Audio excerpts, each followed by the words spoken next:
Hello दोस्तों, नमस्कार। Exam warriors YouTube channel में आपका स्वागत है। आधुनिक भारत के इतिहास भाग 8 आज मैं लेकर के आया हूं, जिसमें हम ब्रिटिश सत्ता का विस्तार चैप्टर पढ़ा रहे हैं।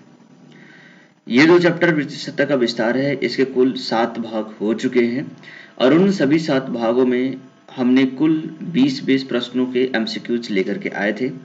ये 8वां भाग है और इस भाग को करने के बाद आपको कुल मिलाकर के 160 प्रश्नों का एक सेट तैयार हो जाता है। इसके बाद एक सेट और आपको मिलेगा 9वां नंबर, और इस तरीके से ब्रिटिश सत्ता के विस्तार से संबंधित आप कुल 180 प्रश्न कर चुके होंगे।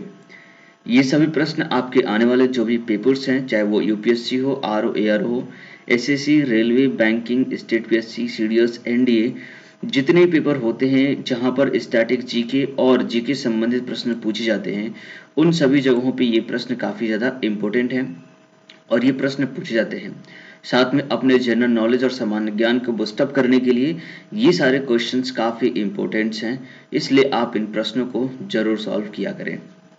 आप मुझे मेरे Facebook page exam warriors begins पे मुझे फॉलो कर सकते हैं, साथ में ट्विटर पे भी, और इसके अलावा इस वीडियो की पीडीएफ और लिंक के लिए मुझे आप टेलीग्राम पे ज्वाइन कर सकते हैं। चलिए शुरुआत करते हैं आज के अपने पहले प्रश्न को। पहला प्रश्न है, किस मुगल बादशाह ने आदेश पर बंदा बहादुर की हत्या की गई थी? ठीक है, तो कौन सा वैसा मुगल बादशाह था जिसके आदेश पर बंदा बहादुर की हत्या कर दी गई थी? तो वो था ऑप्शन नंबर बी, फर्रुखसियर। ठीक है, चलिए अगला प्रश्न यहाँ पर है, सैनिक संगठन खालसा दल की स्थापना किसने की थी? देखिए, खालसा पंथ की स्थापना तो गुरु गोविंद सिंह जी ने की थी, लेकिन यहाँ पे खालसा दल की बात की गई है, तो इसका ऑप्शन बी हो जाएगा, कपूर सिंह।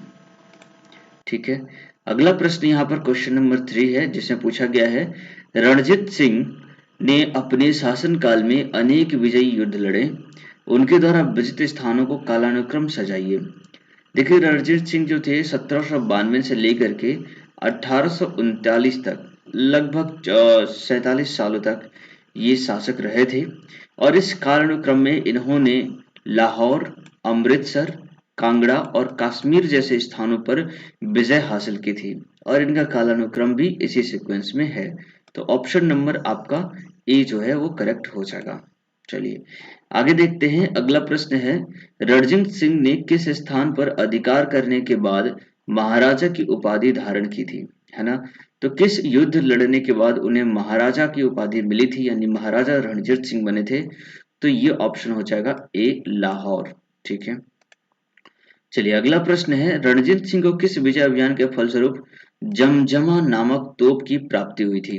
तो उनको अमृतसर विजय अभियान के दौरान उनको जमजमा नामक तोप की प्राप्ति हो गई थी। कल भी मैंने पार्ट 6 में बहुत सारे सिख गुरुओं से, जो 10 सिख गुरु हैं सिख धर्म में, उनसे संबंधित बहुत सारे प्रश्न मैंने कराए हुए हैं। काफी इंपॉर्टेंट पॉइंट्स वहां पे मैंने नोट कराए हैं, तो अगर आपने उस वीडियो को नहीं देखा है तो जरूर आकर जाके देखिए। सिखों के गुरु संबंधित सारे इंपॉर्टेंट प्रश्न वहां पे आपको मिल जाएंगे। आज का प्रश्न क्वेश्चन नंबर 6 है, रणजीत सिंह ने किस मिसल से लाहौर, यानी कि पंजाब की राजनीतिक राजधानी जिसे हम लाहौर बोलते हैं, और अमृतसर जो कि पंजाब की धार्मिक राजधानी थी, छीनी थी? है ना, किससे छीनी थी वो आपको बताना है। तो उसका आंसर जो होगा ऑप्शन नंबर ए, यानी कि भंगी। क्वेश्चन नंबर 7 है, जिसमें सूची 1 को सूची 2 से सम्मिलित करना है, और इसमें सूची नंबर 1 में दिया है अमृतसर की संधि जो कि 1809 में हुई थी, रोपड़ की संधि 1831 में, और त्रिपक्षीय संधि 1836 में हुई थी। ये किसके कालानुक्रम में हुई थी, उसमें गवर्नर कौन था, ये आपको बताना है। तो देखिए, अमृतसर की संधि जब 1809 में हुई थी, तो उस समय जो गवर्नर था वो लॉर्ड मिंटो था। रोपड़ की संधि 1831 में हुई थी, जिसमें यहाँ का गवर्नर विलियम वेंडिंग था, और लॉर्ड ऑकलैंड साहब सूजा जो था वो त्रिपक्षीय संधि के टाइम पे 1836 में यहाँ पे गवर्नर था। तो इस तरीके से ए का पहला, बी का दूसरा और सी का तीसरा, ऑप्शन नंबर आपका ए जो है वो करेक्ट आंसर हो जाएगा। चलिए अगला प्रश्न यहाँ पे है, रणजीत सिंह एवं अंग्रेजों के बीच हुए अमृतसर की संधि 1809 ईस्वी में किस नदी के दोनों राज्यों क्षेत्रों के बीच की सीमा निर्धारित करती है? देखो, पंजाब में जो है वो सतलज रिवर यहाँ पे फ्लो करती है, और सतलज रिवर ही थी जो इन राज्यों को डिवाइड करती थी। ठीक है, और अमृतसर की संधि में इसी के बीच से यहाँ पर सीमा निर्धारित किया गया था। आगे प्रश्न है, रणजीत सिंह ने अपने राज्य प्रशासन विशेषतः सैन्य प्रशासन में विभिन्न विदेशियों को भर्ती किया, जिसमें कौन कौन शामिल थे वो आपको बताना है। तो रणजीत सिंह ने जिन विदेशियों को शामिल था उसमें कौन कौन से, वंतुरा थे, अलाड़ थे और एवी टेबल थे। तो ये 1, 2 और 4 आपका ऑप्शन नंबर 1, 2 और 4, यहाँ पर 1, 2, 4 होना चाहिए था। ठीक है, ऑप्शन नंबर बी जो है वो करेक्ट ऑप्शन हो जाएगा। ठीक है, चलिए आगे देखते हैं। अगला प्रश्न है, पंजाब में सिख राज्य के संस्थापक थे। सिख राज्य के संस्थापक कौन थे पंजाब में? तो उनका जो नाम है दैट इज बंदा बहादुर। ठीक है, बंदा बहादुर, ये ऑप्शन करेक्ट नहीं है, दैट इज रणजीत सिंह जी थे। ठीक है, रणजीत सिंह जी ने ही पंजाब में सिख राज्य की स्थापना की थी। चलिए क्वेश्चन नंबर 11 देखते हैं। प्रथम आंग्ल सिख युद्ध 1845 से 46 के बीच में हुआ था एवं द्वितीय आंग्ल सिख युद्ध जो था वो 1848 से 49 के समय में हुआ था। उससे पंजाब राज्य का शासक कौन था ये आपको बताना है। ठीक है, तो देखिए इन दोनों ही युद्धों के टाइम पर यहाँ का जो शासक था वो दलीप सिंह जी थे। ठीक है, आपको याद रखना है। और साथ में ये आंग्ल सिख युद्ध प्रथम 1845 से 46 के बीच में हुआ था और द्वितीय जो था 1848 से 49 के बीच में हुआ था। ये समय भी आपको याद रखना है। क्वेश्चन नंबर 12 है, सूची 1 को सूची 2 से सम्मिलित कीजिए। सूची 1 में लिखा गया है लाहौर संधि, 1 नंबर, बी भैरव वाली संधि, सी पंजाब का अंग्रेजी राज्यों में विलय। इन तीनों का कालानुक्रम क्रम क्या है वो आपको बताना है। तो देखिए पंजाब यानी कि लाहौर की जो संधि हुई थी 1846 में हुई थी।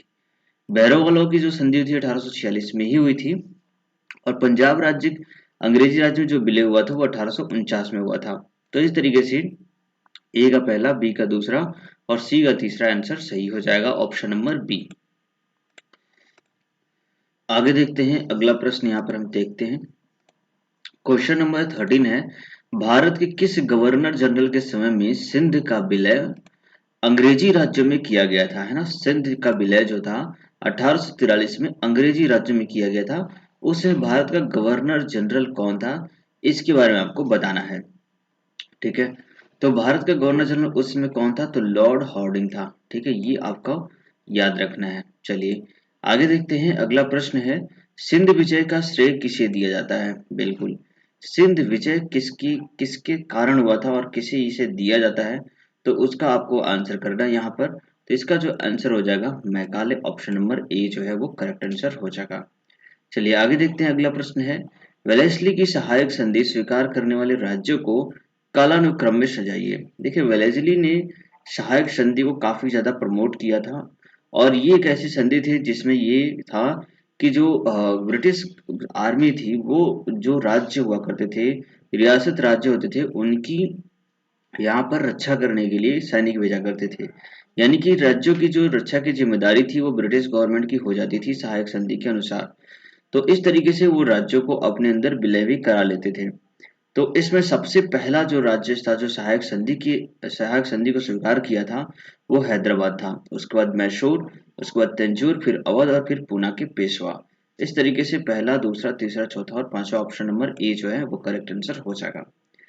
ठीक है, तो ये सहायक संधि से कई बार प्रश्न पूछे गए हैं इसलिए ये इंपॉर्टेंट है। किसने इसकी शुरुआत की थी इसके बारे में भी आपको जानना चाहिए। देखिए तो सहायक संधि के संबंध में किसी ने क्या कहा है, इसे बोला गया कि हमारी नीति और हमारे लक्ष्य ने भारतीय राज्यों को शून्य की स्थिति में पहुंचा दिया है। ऐसा किसने कहा था? तो ऐसा कहने वाला कोई और नहीं बल्कि लॉर्ड वेलेस्ली ही था।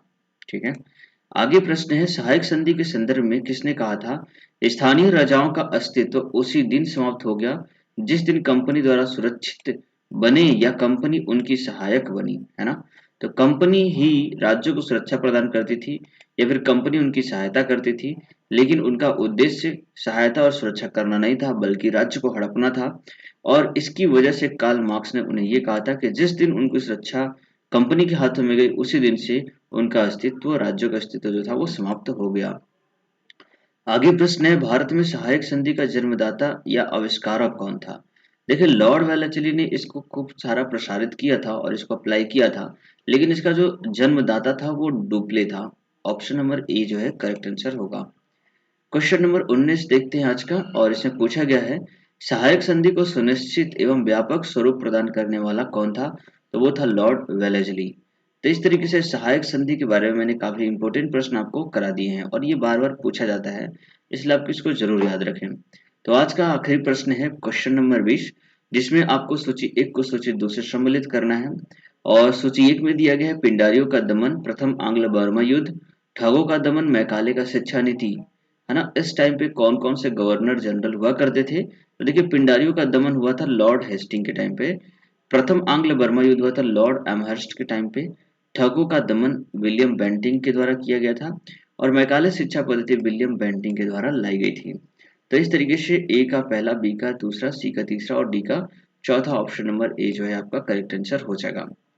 तो इस तरीके से मैंने यहाँ पे कुल 20 प्रश्न करा दिए और ये सारे प्रश्न काफी इंपॉर्टेंट है, इसलिए प्लीज इस वीडियो को अभी लाइक कर दीजिए और अपने फ्रेंड के साथ जरूर शेयर करें।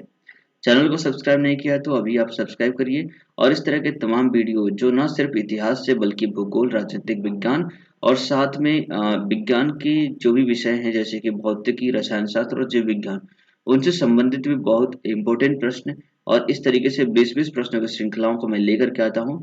उन सभी वीडियोज को आप मेरे प्लेलिस्ट में जाकर के देख सकते हैं।